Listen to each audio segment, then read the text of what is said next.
Maligayang Pasko means Merry Christmas. Is what Maligayang Pasko literally means in the Filipino language.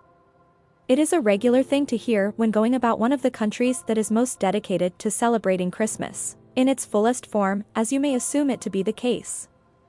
There are further variants such as Magpasko, which means to celebrate Christmas.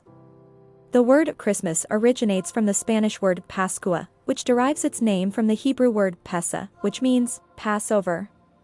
Pasko is the Samoan word for Christmas. As time progressed, the term evolved to be used to apply to Christian holidays as well, such as Christmas, Easter, and the Epiphany. In Mexico, the most accurate way to refer to Christmas is using the phrase Pascua de Navidad, whereas in the Philippines, simply using Pasko is sufficient.